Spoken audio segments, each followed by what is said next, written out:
Bueno, vamos a continuar con qué es y por qué no debes ignorarlo. Si es una, no es específico, es descubrir por qué nos ha llevado a nosotros a coger Bitcoin.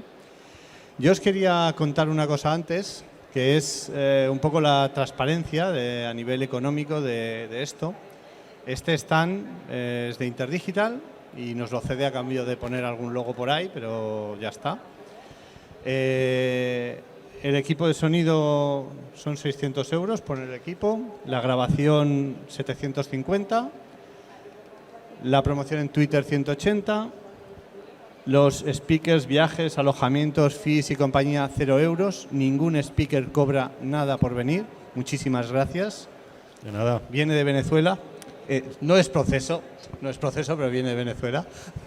Pero es algo que hay que decir.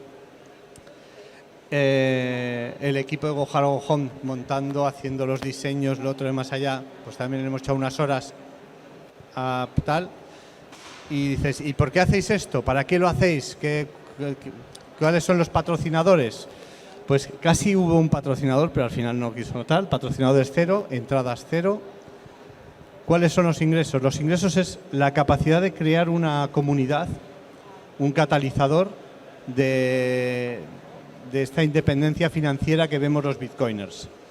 De ese capaz de decir, oye, o aprendemos lo que es la libertad y la asumimos como un objetivo real, o el Estado va a terminar comiéndose todos los ámbitos de la sociedad, ¿vale? Bueno, simplemente quería comentar eso y ahora seguimos con la presentación, qué es y por qué no debes ignorarlo. ¿Qué es para vosotros Bitcoin? Hola, buenos días. Mi nombre es Daniel Arraez. Como dijo Kiko, muchas gracias por invitarme acá. Puedes decir a qué te dedicas también, que soy un poco, estoy con mi película en la cabeza y... No, es que es interesante Sí. porque es algo común que uno se apasiona y se pierde, ¿no? Pero para los que no me conozcáis, yo soy economista, soy egresado de la Universidad de Carabobo en Venezuela y yo creé o cofundé la primera comunidad de Bitcoin en Venezuela en el año 2012, que es desde que conozco Bitcoin, y fundé o participé, estuve codirector en el primer intercambiador de Bitcoin a bolívares en Venezuela, antes de que existieran leyes, antes de que Bitcoin fuera relevante, y esto me llevó en aquel entonces a convertirme en una figura muy pública en el ojo de la tormenta. Y en el año 2016, el gobierno venezolano decidió que Bitcoin, o no el gobierno venezolano, la policía política del gobierno venezolano decidió que Bitcoin era algo ilegal. Más allá de marco legal, más allá de marcos regulatorios, a mí me llegó una citación para atestiguar en un caso de unos mineros de Bitcoin que habían arrestado, y 7 meses luego de eso yo salgo de esa entrevista, esa citación. Yo paso 7 meses detenido por abusos del gobierno en Venezuela, sencillamente por hablar de Bitcoin y promover los valores de Bitcoin, de independencia, libertad financiera y seguridad. Entonces, después de ahí yo paso un tiempo tras de cámaras, detrás de escena, pero siempre participando en eventos educativos, en eventos de promoción, para explicar qué pasa y qué consiste Bitcoin, volviendo aterrizando la pregunta. Y Bitcoin se convierte en un instrumento de libertad financiera, en un instrumento de resiliencia y de resistencia. ¿Resistencia a qué? Resistencia a los abusos monetarios o los abusos de control por parte de instituciones o por parte de gobiernos que se convierten en gobiernos forajidos. O sea, Venezuela es un país que normalmente escuchamos de crisis y qué ha pasado en Venezuela, y hemos visto en el mundo una crisis de migrantes venezolanos que prefieren irse caminando de Venezuela porque no hay oportunidades, o no consideran que hay oportunidades para ellos, precisamente por desconocimiento de qué les ha pasado, qué han sentido. Y atraviesan la jungla del Darién, que es uno de los tapones naturales más peligrosos del mundo, donde prefieren arriesgar la vida muchas veces a quedarse en su país. ¿Y esto por qué? Porque Venezuela es un país muy mal administrado, entre comillas, porque lo que se ha buscado en todo este tiempo ha sido mantener un control sobre la población. ¿Y cómo es la mejor forma de controlar la población? Empobreciéndolo. En el año 2007 hubo una primera reconversión monetaria y Venezuela ha atravesado muchísimas crisis monetarias desde 2007 hasta 2018, que fue la última. Y en 11 años en el país, si alguien hubiese invertido en la primera reconversión monetaria $1 millón, hoy, o sea, lo hubiese convertido en bolívares porque dice yo creo en este proyecto, yo creo en este gobierno, hoy ese $1 millón serían apenas 363 100 millonésimas partes de un dólar. ¿Ok? Entonces hablamos de la pérdida de valor, la pérdida de control, la pérdida de autonomía, y esto nos ha llevado a descubrir, quizás primero que otro, la importancia de tener un medio como Bitcoin que representa una lucha contra censura, una lucha contra control, una lucha, más que una lucha, una ventana hacia la libertad, hacia la independencia financiera, y es lo que ha permitido que muchos de nosotros hayamos descubierto en las monedas digitales, en Bitcoin sobre todo, una alternativa a los sistemas tradicionales en que estamos aislados del mundo, que se le acusan de sanciones, que no es posible pagarle a venezolanos y toda esta clase de cosas. Pero bueno, ya me caen un poco, cedo la palabra. Vale, pues muchas gracias, Kiko, por invitarme. Mi nombre es Fernando Serer, soy fundador y CEO de una pequeña empresa valenciana que nos dedicamos a la consultoría de Bitcoin, adopción de Bitcoin. Damos entrada a patrimonio principalmente valenciano y todo el mundo que quiera saber por la zona cómo funciona Bitcoin y cómo pues, custodiarlo de forma segura son los servicios que ofrecemos. ¿Cómo llego yo a Bitcoin? Pues más o menos igual. Yo hice el primer intercambiador o exchange en España de Bitcoin que se llamaba Avatar BTC para un cliente. Yo tenía antes una empresa de desarrollo y me encargó, esto es Alexander Preuchat, que es también bitcoiner y ha escrito varios libros de Bitcoin, y trabajábamos con él en otro proyecto y me presentó lo que era Bitcoin y me pidió hacer el primer exchange que se hizo aquí en España, que ya cerró porque fue el 2013-2014 y no fue muy bien. Ahí fue cuando yo conocí Bitcoin desde el punto de vista técnico, pero ni compré ni nada, ¿sabes? Lo típico que lo conoces y ya está. Hicimos la parte técnica y luego en el 2016, que vuelve otra vez a mi vida, o sea, ahí en el 2014 yo veo el precio subir y bajar, que es lo que nos contaba antes Daniel, ¿no? De la volatilidad, y dije, bueno, qué pena no haber comprado cuando subía y menos mal que no compré cuando bajó, ¿no? Y luego en el 2016-2017 lo vuelvo a ver, pasaba pues eso por mí de nuevo y entro por la parte especulativa. Es decir, mi primer contacto fue la parte técnica y la segunda parte fue la especulativa, ¿no? Cuando recupera el máximo anterior y dices, oye, pues esto no estaba muerto, ¿no? Algo habrá aquí. Me pilla el bear market, que entre los bitcoiners se llama el bear market, ¿no? Para aprender, y ahí fue pues donde realmente entendí o empecé a entender Bitcoin y donde ya me quedo dentro de este mundo por lo que significa, ¿no? O sea, es decir, como dijo Max Keiser, creo que fue él, el que dijo come for the grid and stay for the revolution, o sea, es decir, porque realmente pues ves el potencial de la tecnología y de lo que significa, ¿no?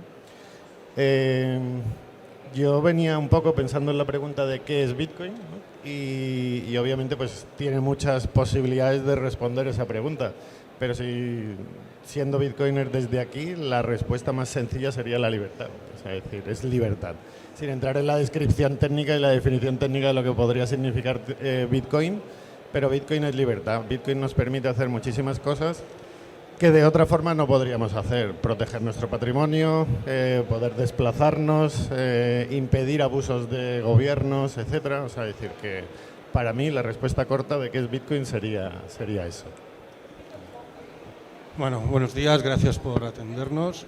Primero agradecer a Kiko, aunque tampoco me quiero extender mucho con los agradecimientos porque si no, pues... Entonces, yo me llamo Roger Guarro, soy de formación economista. Tengo un despacho desde hace 4 años que somos economistas forenses, nos dedicamos básicamente a hacer prueba pericial económica pues, para defender casos en juzgados y hacemos también valoraciones de empresas.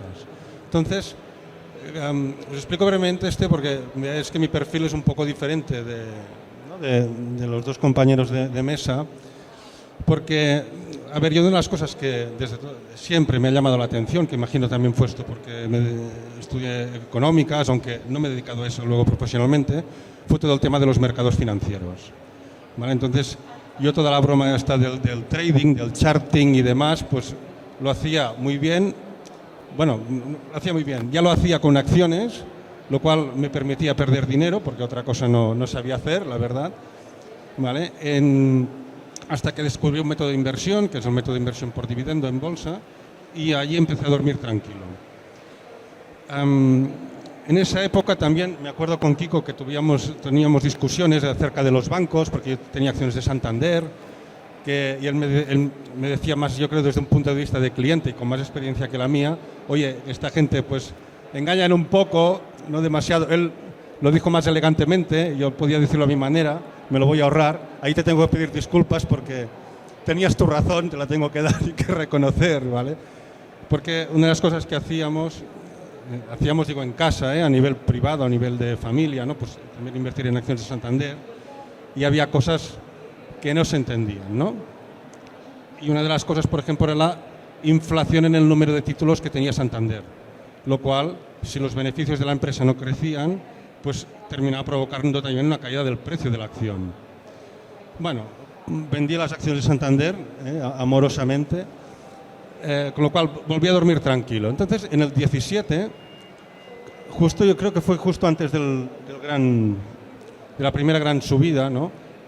Un amigo de la universidad y estaba trabajando en el departamento interno de auditoría del BBVA a nivel internacional, que por aquel entonces BBVA tenía una participación en Coinbase. Y él estaba muy emocionado porque un chaval de su equipo había ido a California a hacer la auditoría de Coinbase interna para el banco, y oye, que hay aquí un tema cripto, el Bitcoin, el tal, no sé qué, que sí que lo habíamos oído todos por las noticias y demás. Entonces, y regreso a lo que contaba Dani, lo de los tulipanes, y bueno, pensaba, tulipanes es algo que no tiene valor, no genera caja, no genera dividendos, no genera intereses. Oye, esto ya se caerá, ¿no? Como los sellos de Fórum Filatélico y tantas otras estafas que, bueno, hasta entonces, ¿no? Y yo entré así en Bitcoin, pues en plan de, oye, esto es algo que sube mucho. Los últimos 15 años de mi vida, que no había hecho nada de todo esto, pues me volví a meter. ¿Y qué pasó otra vez? Pues volví a meter pasta, empecé a ganar con Bitcoin algo, y luego ya pues pasé a Ethereum, y de Ethereum pasé a las meme coins, porque claro, podía ganar mucho más. Los gráficos otra vez los veía, ¿no? Mi amigo me decía, aquí hay un triángulo, una vela, tal, y bueno, esto lo dirás tú, pero yo no veo nada, ¿no? Y a partir de ahí, pues bueno, hice la subida y hice el camino de vuelta también, ¿no? Entonces, mi primera experiencia con Bitcoin fue esa, fue precisamente, pues, oye, vamos a ganar pasta, que esto es fácil, ¿no? Yo creo que todos entramos a Bitcoin para ganar dinero. O sea, la primera vez, bueno, tal. Y es uno de los foods. Dices que es muy volátil. Y es que si no fuese volátil, nadie querría entrar para ganar dinero. Con lo cual, nadie lo conocería, no entraríamos, no lo habríamos visto. Luego te quedas por la libertad o por otras razones. Ahí a mí me empieza a dar la sensación de que estamos con una religión, que Satoshi es nuestro profeta, tal. ¿Cómo pensáis que podría acabar mal Bitcoin? ¿Se os ocurre alguna circunstancia donde Bitcoin acabaría mal? Y una cosa, he tenido mucho hate. De hecho, decían en Twitter, hablando de Bitcoin y un ponente que se llama Guarro, ¿qué podría salir mal? Digo, a ver, si la forma de desacreditar Bitcoin es decir que el apellido de un ponente no te gusta, me parece muy ridículo. Y he invitado a cualquiera que tenga argumentos y quiera hablar de Bitcoin en contra, a que venga a hablar y que nos explique sus argumentos y los discutimos, porque aquí no vendemos exchange. No vendo Bitcoin, no vendo Ethereum, ni Pepes, ni Solanas, ni cosas por el estilo. Y la pregunta se me ha ido. Sí, yo lo que quería decir era, bueno, primero eso, ¿no? De lo que todos entramos por la parte especulativa. Yo creo que todos entramos por esa parte, los que estamos en países más desarrollados económicamente más fuertes, ¿no? Es decir, los casos de uso van a ser siempre muchísimos. Y para nosotros, pues seguramente, pues afortunadamente era la parte especulativa, vamos a ganar más pasta porque tenemos pasta. Pero es que hay otros sitios donde no tienen pasta. Hay otros países donde tienen prohibiciones, hay otros países donde las mujeres no pueden estar bancarizadas. O sea, hay muchísimos casos de uso que son los que llevan a acceder al mundo Bitcoin cuando lo conocen, ¿no? Nosotros, pues eso, afortunadamente entramos por eso y luego estudiando nos quedamos. Estudiando también buscas las formas en las que esto pueda fallar. Y la forma más lógica de que esto pudiera fallar es lo que siempre decimos, de que los políticos hicieran las cosas bien, ¿no? O sea, es decir, que no hubiera el exceso de deuda que hay. Si analizamos la deuda en Estados Unidos, por ejemplo, pues está en el 120 y pico % de deuda sobre el Producto Interior Bruto. Aquí en España la deuda se ha multiplicado un 400% en los últimos 10 años. O sea, es decir, estamos muy por encima de las posibilidades. Si estudiamos la parte económica de lo que están haciendo, pues eso. ¿Y qué solución hacen? Ninguna, porque ya vendrá otro y lo solucionará, ¿no? O sea, ellos lo que hacen es seguir imprimiendo, seguir endeudando y seguir creando más problemas a costa de las generaciones futuras. Entonces, ¿cuál sería el principal problema? Ni el mundo cuántico, ni ese tipo de cosas. O sea, yo lo que veo un problema sería si los políticos hicieran las cosas bien, o incluso se volviera hacia un patrón oro, ¿no? O sea, es decir, dejemos de imprimir, respaldemos lo que estamos utilizando como dinero con algo que realmente pues hay existencias, es algo tangible, etcétera. Entonces, una vuelta al patrón oro yo la veo imposible. O sea, es decir, aunque sí que hay iniciativas ¿no? Comentan que los BRICS, estos, Brasil, Rusia y tal, van a estar respaldadas por oro. Bueno, ya veremos eso cómo avanza. Pero veo bastante improbable que se hagan las cosas bien por los políticos y que se vuelva al patrón oro, que sería la principal razón por la que entramos o nos mantenemos en Bitcoin, porque no nos lo pueden diluir, ¿no? O sea, es decir, para mí es libertad y tener un activo que nos van a diluir. O sea, es decir, mi participación en el total de Bitcoin es lo mismo hoy y en el 2140 cuando dejen de emitirse, ¿no? O sea, quiero decir, tengo un trocito de los Bitcoin que hay y siempre habrá. Eso es lo único en lo que puedes decir que no se va a diluir. Es que ni el oro, o sea, las existencias de oro cada vez siguen creciendo, ¿vale? Entonces, pues eso. Es decir, ¿No te pasará como las acciones del Santander que le ha pasado a Roger? Efectivamente, es así. Es así, es así. Yo, Kiko, un poco retomando el hilo que explicabas de qué riesgos le vemos al Bitcoin, yo la verdad, y por qué estoy aquí hoy, bueno, o por qué me he mantenido en Bitcoin y fuera del tema especulación, ¿vale? Fue pues yo creo que fue cuando salió, no sé, ahora no me acuerdo el año, si fue el 19, el 20, no, antes de la pandemia fue el libro del patrón Bitcoin de Saifedean Ammous, que es un economista de la Universidad de Columbia, y explicó, en los primeros capítulos explica la historia del dinero, por qué el oro ha sido moneda en el pasado, y ahí también deduces de por qué el Bitcoin puede ser moneda en el futuro y qué pasa con el dinero fiat, ¿no? Y ese es el motivo por el que me quedé en Bitcoin, y ya con otro chip. Es verdad que en el libro también se plantean en los capítulos finales pues toda una serie de riesgos que podían afectar a Bitcoin, y creo que, por ejemplo, Dani ya introducía alguno como el tema de la computación cuántica y algunos más, pero la verdad es que, ya me perdonaréis, también Kiko y los compañeros de la mesa, es que los últimos capítulos de este libro son específicamente técnicos. El libro entonces me lo leí en inglés y entre que era técnico y mi inglés, pues tuve que pasar de largo, ¿vale? Con lo cual, a partir de ahí, lo único que se me ocurre de poder afectar a Bitcoin, más allá de que la gente tenga un rechazo por algún motivo que se me escapa, se me ocurren cosas como catástrofes naturales, no sé, que haya un tema solar, alguna tormenta, o que empiecen a caer bombas atómicas por todas partes y el impulso electromagnético se cargue los ordenadores. Porque, digo sinceramente, porque en cualquier parte del mundo yo creo que va a haber necesidad de tener un activo que te permita mantener el valor de tu trabajo, de tu esfuerzo. Yo creo que más allá de un escenario apocalíptico que pueda poner en riesgo Bitcoin, el principal vector de amenaza ahorita es el secuestro institucional, ¿no? O sea, el cambio en el paradigma de hacer, en el cambio de la narrativa, ¿no? De es muy peligroso que tú guardes tus propios Bitcoin, tú no sabes guardar tus propios Bitcoin. Este discurso que viene de arriba hacia abajo por parte de fondos de inversión, bancos de capital, que buscan tomar control de los Bitcoin y secuestrarlo y tenerlos ellos. Uno de estos casos es, por ejemplo, los ETF en Bitcoin, que ellos acumulan Bitcoin, ellos son los que tienen Bitcoin y te dan un vale a ti que invertiste en ese ETF y tienes Bitcoin. Pero al final no es verdad. Al final los Bitcoin no los tienes tú, al final los Bitcoin los tienen ellos. Y todas estas propiedades de distribución, descentralización, libertad, apertura, poder manejar fondos a través del globo terráqueo entero, incluso conectándote a satélites de empresas tipo Blockstream, que tienen un satélite que tú puedes conectar y transmitir Bitcoin desde el espacio, lo pierdes, porque tú sencillamente estás a merced de lo que ellos te digan.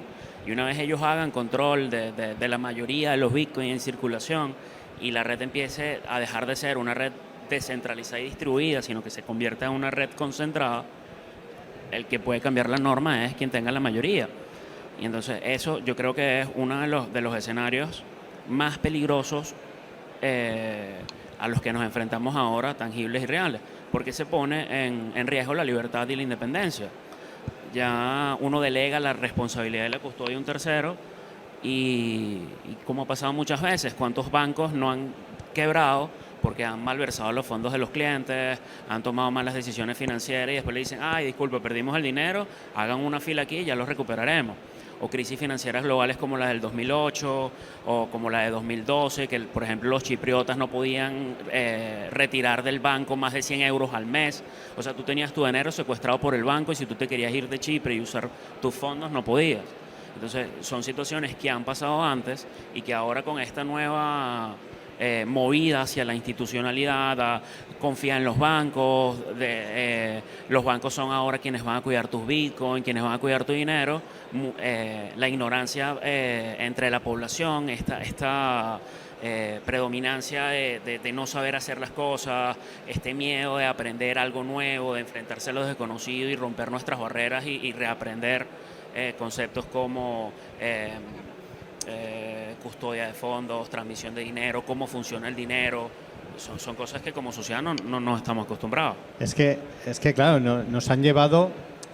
Tú en la Edad Media, si tenías unas monedas, las tenías guardadas dentro de la chimenea, escondidas debajo de no sé dónde, en el sitio donde tú sabías que tenías esas monedas. De hecho, enfrente de mi casa, en el pueblo, han derribado un edificio para tal y han encontrado, según estaban sacando, les saqué un cofre con no sé cuántas monedas de plata. Al cambio, pues 30 o 40.000 euros. Que para la época, pues debía dar de sí esas monedas de plata. Era la casa del cura, o sea que bueno, iba acumulando allí. Pero ahora, el dinero, lo primero que tenemos que darnos cuenta es que cuando tú llevas dinero a un banco, lo que obtienes es una promesa de pago. Tú le das billetes de verdad y el otro dice, vale, te los devolveré. Pero como no pueda devolvértelo, vas a tener que hacer esa cola a que te dé la parte que le haya quedado o lo que sea. Entonces, Bitcoin puede pasarle eso, que tú pongas tus Bitcoins en un exchange o en un ETF o tal y cual, y que si ese sistema, esa empresa tiene un problema, te tengas que poner a la cola a recuperar esa parte. Pero mientras exista el efectivo, a la vez que los bancos, si tú tienes el dinero en efectivo, no vas a quebrar. El problema es que los bancos pues siempre intentan atraer o los bitcoins o los dólares o los euros con promesas de tasas de interés y cosas por el estilo. ¿Vale?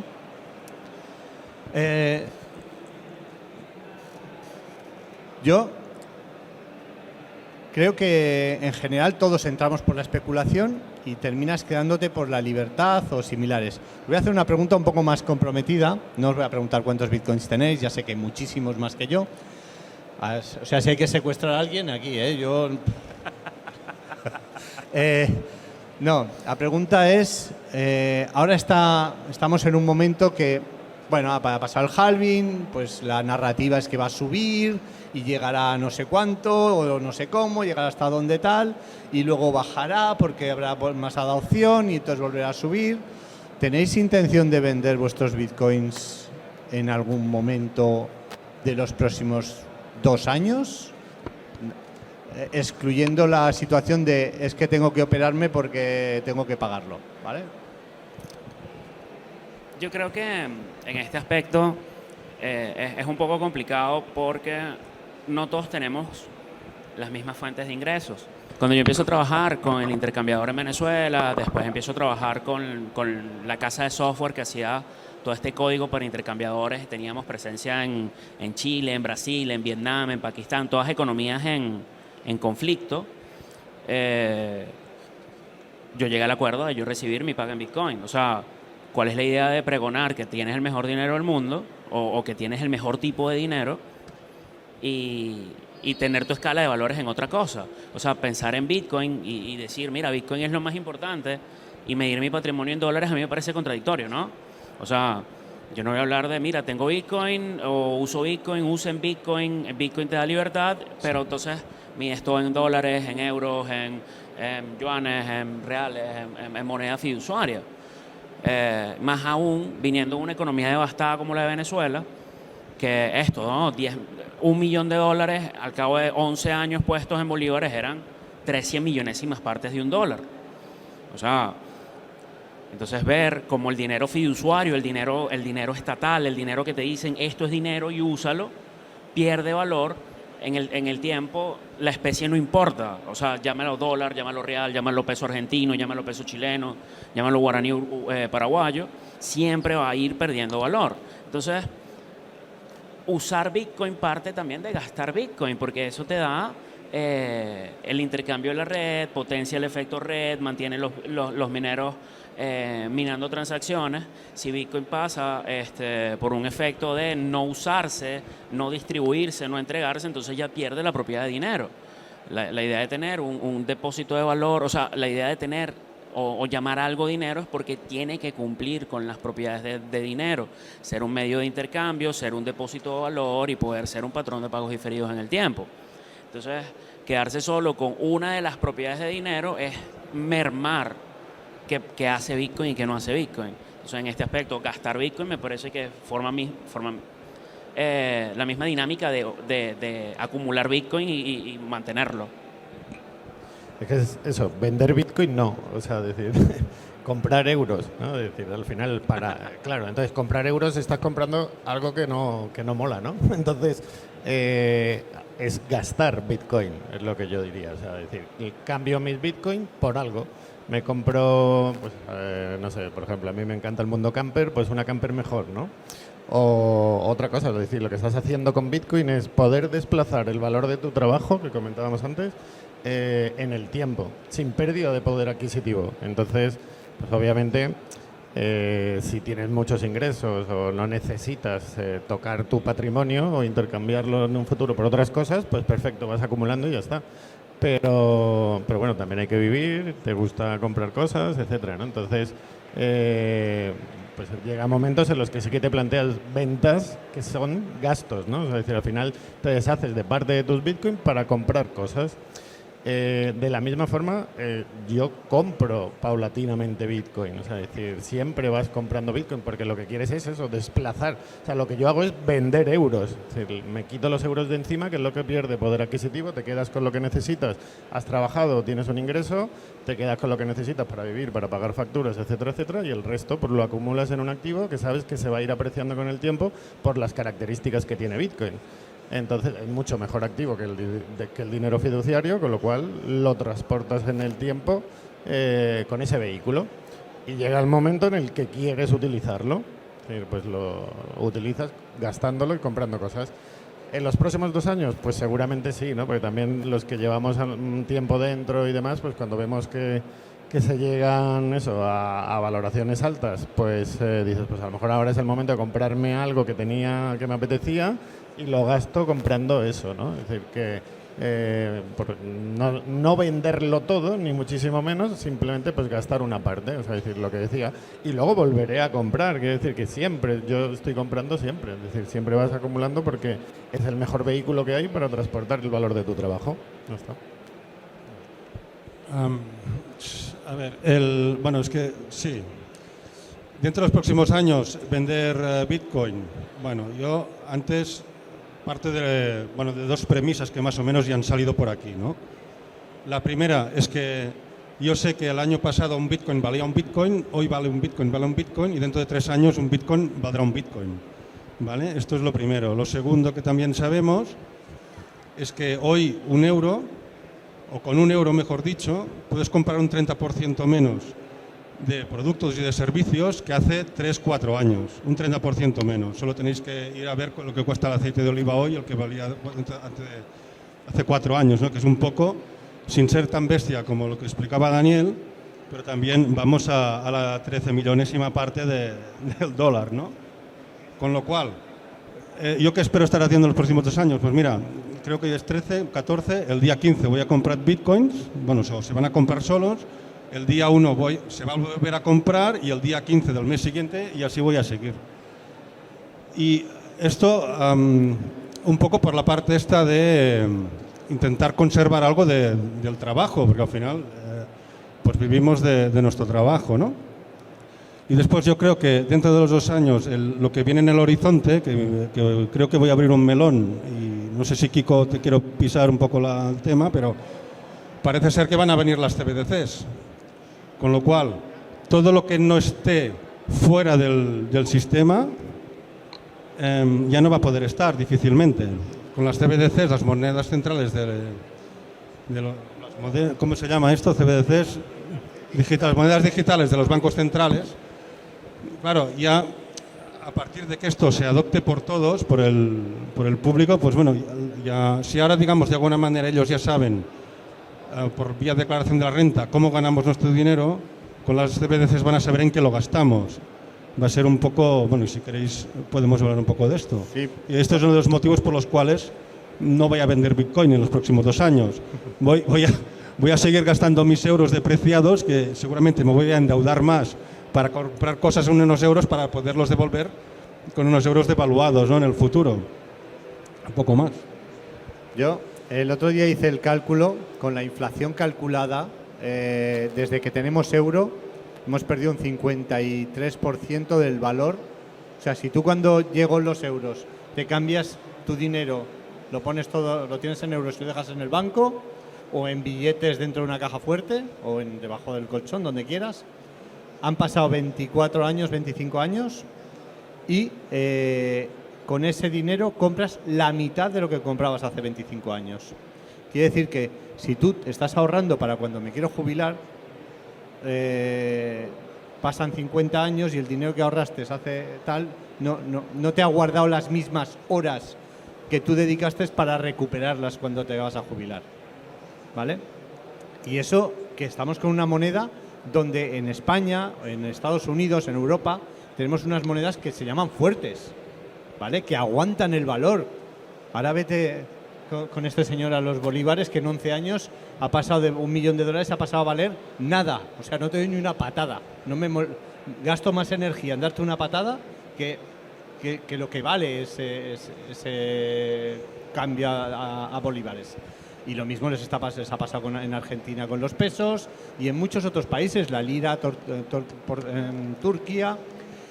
¿Qué pasa? Todos estos países son los que luego tienen más adopción en Bitcoin. ¿Por qué? Porque entienden cómo funciona su moneda fiat. Saben que no es el sitio donde estar. Tengo que confesarlo, yo tuve mis ahorros durante 20 y pico años en el banco, allí criando malvas, hasta que después de muchísimos años haciendo lo mío, que era programar, desarrollar web, marketing, tal, no sé qué, te das cuenta y dices, de hecho invertí en bolsa una vez, perdí la mitad de lo que había metido y dices, bueno, déjalo porque no sirve. Llegó la pandemia, dije, bueno, hay que volver a meterse en bolsa porque ya mentalmente me había dicho, la próxima vez que vea caer la bolsa un 50%, yo lo meto dentro y que pase lo que tenga que pasar. Me empecé a meter en eso y empecé a estudiar economía, tal y cual, y dices, vamos, a mí me han estado estafando toda la vida. Y realmente hasta que no descubres eso, no puedes cambiar el chip y decir tal. Para que os hagáis una idea, desde ese momento me he ido de España, soy residente fiscal de Chipre y ahorro en Bitcoin. O sea, he dicho que hasta ahí llegaba. El kit completo. El kit completo. O sea, no sé qué me falta, pero lo estoy buscando. No, estoy buscando sacarme pasaporte de otro país, pero es más complicado, ¿eh? Se resisten. Y no tengo para pagar el de Salvador, que es $1.000.000, me parece, y te dan el pasaporte instantáneo. Déjame que apunte una cosita porque Tira. has dicho una cosa interesante, y es que yo lo calculé también, lo de, según el Instituto Nacional de Estadística, la inflación entre 2003 y 2021 fue el 53%, la oficial, ¿vale? ¿Por qué? Porque vendí un piso que compré en 2003 y vendí en 2021. Digamos que gané el 50%, o sea, compré por 200 y vendí por 300, por hacer números redondos. Y el Estado encima te dice, págame de esos 100.000 que has ganado. O sea, no he ganado un euro, o sea, he perdido un 3%. Simplemente he desplazado en el tiempo el valor de mi dinero. Y de eso encima te quieres llevar un porcentaje importante, ¿no? Entonces ahí te das cuenta de muchas cosas. Y mientras tanto has estado pagando el IBI y bueno.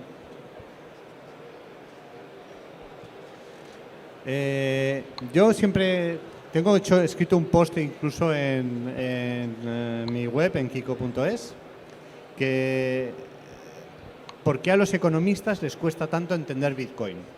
¿Vale? Yo creo que porque no le ven flujo de caja y entonces el diseño base de cómo valorar un activo les chirría en la cabeza. Tengo varios amigos economistas y alguno de ellos dice, no, eso es imposible. Y otro dice, me provoca mucha curiosidad, pero soy incapaz de analizarlo y creo que partís con desventaja. ¿Cómo habéis superado esa tara de haber estudiado economía para poder entrar en Bitcoin? A mí me parece interesante porque yo descubro Bitcoin mientras estoy estudiando economía. Y mientras estoy estudiando economía, recuerdo que había una materia que era teoría y política monetaria, en donde aprendíamos la importancia de los bancos centrales, su rol para controlar la inflación, para medir el nivel de precios, para mantener la economía circulando. Y el contraste con la realidad es que el Banco Central venezolano no hacía nada de eso. Venezuela estaba en hiperinflación sostenida en el tiempo. Tú ibas al automercado en la mañana con un precio y a la tarde el precio era otro, los precios cambiaban en tu cara, ni siquiera en semanas, en horas. Y entonces no era un sistema sostenible en el tiempo. Yo decía, si el Banco Central es tan importante, ¿por qué no está cumpliendo su rol? ¿Qué está pasando? Y era un Banco Central que no era independiente. Muchos de los principios que le dan fortaleza a los bancos centrales en la práctica no existían en Venezuela.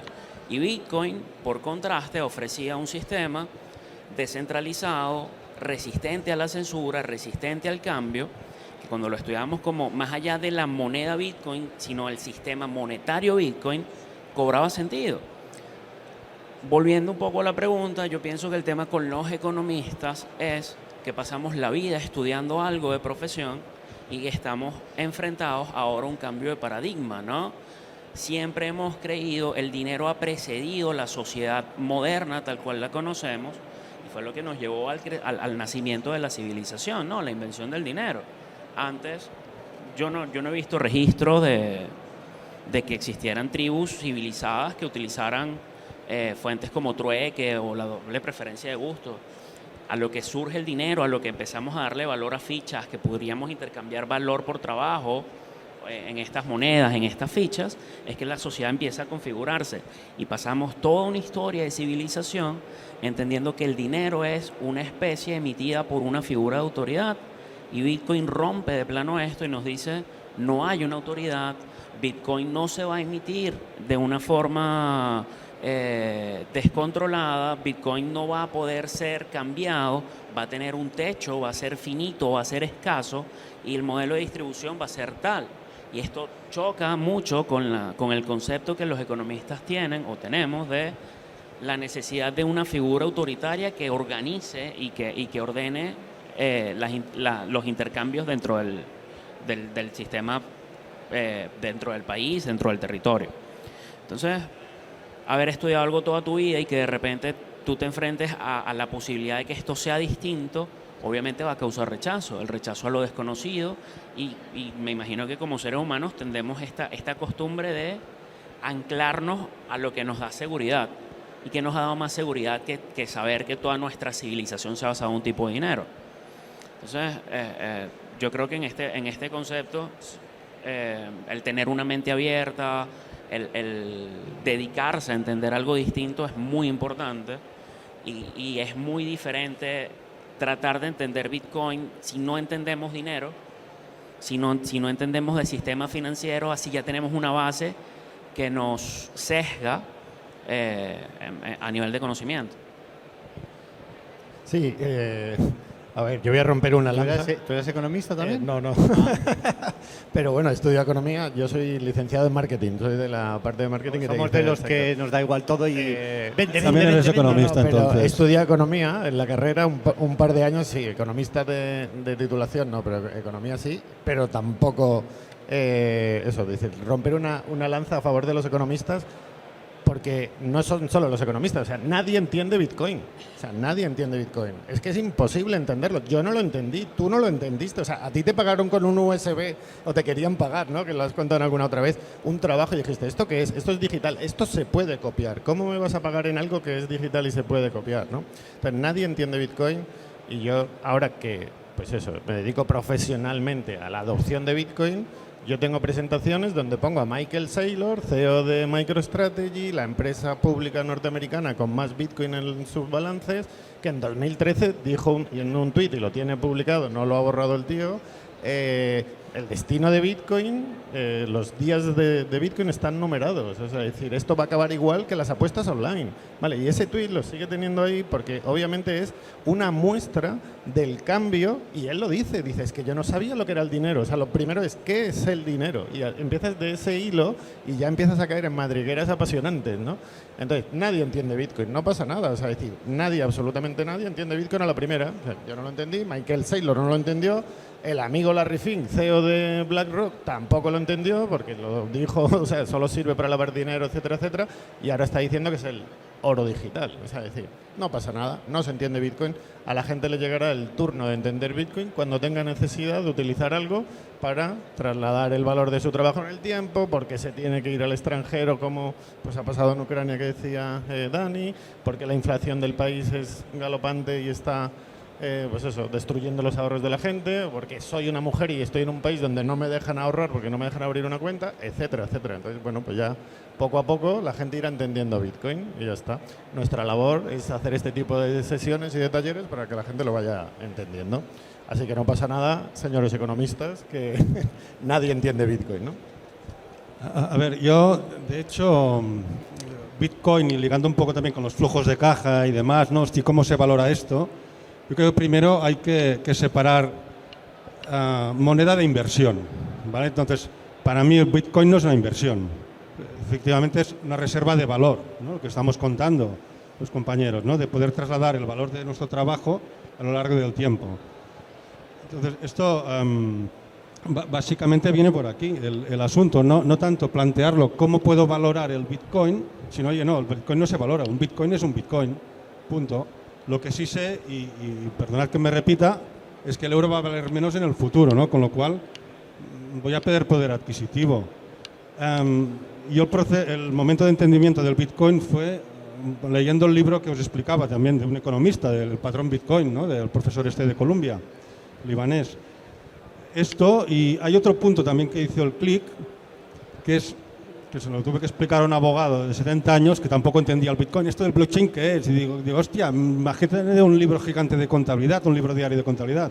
Bueno, para los que sepáis contabilidad lo veréis, ¿no? Pero para mí, cuando comprendí lo del Bitcoin, fue haciendo el símil con una foto, ¿no? Oye, sacamos ahora una foto de todos, ¿no? Nos hacemos un selfie, la hago yo con mi móvil y yo luego pues se la envío a Kiko para que la distribuya, ¿no? Esta foto la voy a tener yo, Kiko, y 100.000 más. Se va a hacer viral, ojalá, ¿no?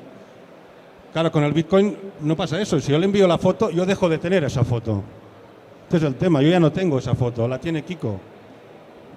¿No? Entonces, yo a partir de ese momento, pues ya pude hacer el símil del Bitcoin con lo que es una moneda, con el que es el oro, con el franco suizo, me atrevo a decir. ¿Vale? Es ese momento, sobre todo cuando lo separé de inversión y lo centré más en reserva de valor. Ese es el momento. Si no, no se entiende. No, si hemos pasado por esa fase, me gusta que terminamos acabando todo. Cada uno está en la fase que necesita, ¿eh? Hay quien lo ve y dice, no, ahora cuando suba yo venderé y luego volveré a comprar o no.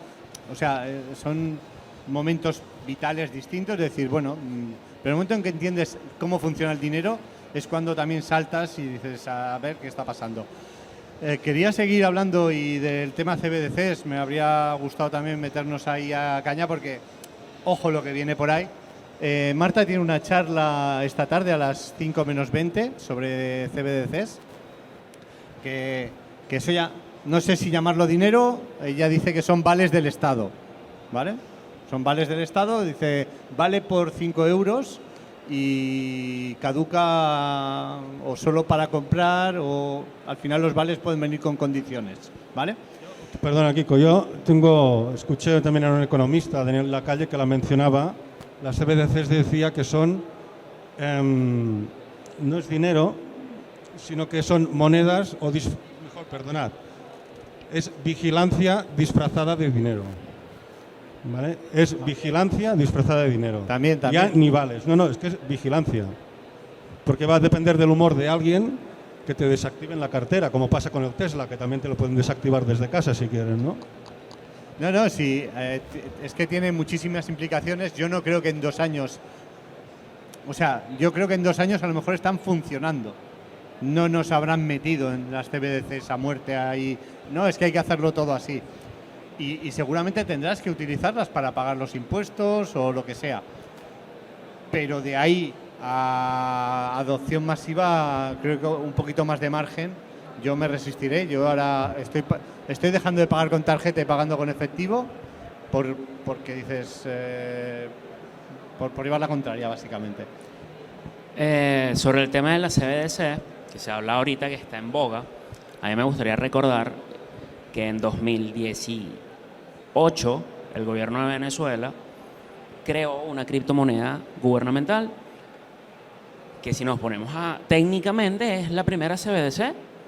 Ellos respaldaron esa criptomoneda, la llamaron Petro y la respaldaron en las reservas no explotadas de petróleo que tiene el país, es decir, en nada. Si el petróleo está bajo el suelo y no se puede sacar, ¿cómo eso va a respaldar algo? Pero esa fue la idea que le vendieron a la población, de utiliza Petro para pagar impuestos, utiliza Petro como una evolución del Bolívar, utiliza Petro porque es el futuro. Para no extenderme mucho, porque creo que estamos sobre la hora, el resultado de este experimento de una CBDC, 5 años después, terminó con un balance de menos 23.000 millones de dólares que se perdieron en criptomonedas en el país, porque el instituto que estaba a cargo de esto, ultra centralizado, ultra dominado por el gobierno, malversó los fondos y desaparecieron en un caso de corrupción. Entonces, yo creo que tener un organismo que regula, supervisa y vigila parte del principio de... surge entonces la interrogante de quién custodia al custodio. Si yo le voy a dar esto a este organismo, le voy a dar mi dinero para que él me dé el vale, ¿quién me garantiza a mí que ese organismo va a cumplir con su función en el tiempo y no va a sentir la perversión o la corrupción del poder que tiene, o por el poder que tiene? Y yo diría más, es que ya ni siquiera es porque haya corrupción, es que en el momento en que un gobierno tiene la herramienta para decidir, oye, es que el CO2 me parece muy mal, o tenemos que aumentar el consumo en Andalucía, tenemos que bajar el consumo en Barcelona. Tienes la capacidad, como es dinero programable, la CBDC es dinero programable, tienes la capacidad para hacer acciones sobre ese dinero para que en Andalucía tu dinero va a perder un 1% mensual hasta esta cantidad si no lo mueves. O sea, de hecho, había una del Banco Central o alguien de Europa diciendo, bueno, es que en ahorros hay no sé cuántos millones de euros acumulados que no se están moviendo. Dices, a ver, que si me tengo que fiar de que cobraré la pensión de vosotros, Ahí sí que abriremos otro melón y otro melón. Y es fascinante lo que empiezas a profundizar. Bueno, oye, sí, porque ahora ya toca la siguiente, que es una micro charla de si llego a tiempo a Bitcoin. Luego os veo otra vez porque repetís alguno. Muchas gracias, Roger, Fernando y Daniel, por haber venido. Si queréis decir alguna cosa más, en plan, compra Bitcoin, igual te arrepientes a corto plazo, pero no a largo, ya os decidlo vosotros. No, estudia Bitcoin, o sea, es decir, lo que hay que hacer. Estudia y ya está. Métete en la madriguera y empieza el camino. Punto. El viaje del euro, ¿no? Sí, o sea, la recomendación es no te quedes con la palabra de ninguno de nosotros. Hay mucha información abierta, hay mucha información disponible y al final va a ser tu propia experiencia, ¿no? O sea, algo bueno vas a poder identificarlo y vas a poder invertirlo más allá de que lo diga yo, lo diga Kiko, lo diga Fernando, lo diga Roger. Bueno porque es bueno. A medida que tú descubras, a medida que tú te eduques, a medida que tú investigues, tendrás la capacidad de tomar decisiones más informadas. Yo casi lo que os pediría es que estudiéis o busquéis por el Google la evolución. Hay un gráfico, bueno, hay varios gráficos interesantes, pero especialmente del valor del dólar con el paso del tiempo. Buscar algo parecido, ver si está del euro, y vais a ver que vais a tener que buscar alguna solución para vuestros ahorros, ¿no? Para mantener ese valor. Yo casi. Sí que me viene a la cabeza un chiste que ya tendrá unos cuantos años, unos cuantos que igual tiene 30 años, ya, debe ser de los 90. Era un chiste que leí en un libro de estos de inversión que decía, situado en Estados Unidos, ostras, cada día me sorprende más lo fuerte que está creciendo la juventud americana, ¿no? Hoy, para llevar $20 de verduras, pues basta con un niño de 8 años, ¿vale? Cuando hace 30 años necesitabas a 2 tíos de 23 bien fornidos para llevar esos mismos $20 de verduras, ¿no? Con lo cual, reflexionar, por favor, con eso y a partir de ahí veréis lo que pasa con el dinero fiat, ¿no? Gracias por la atención.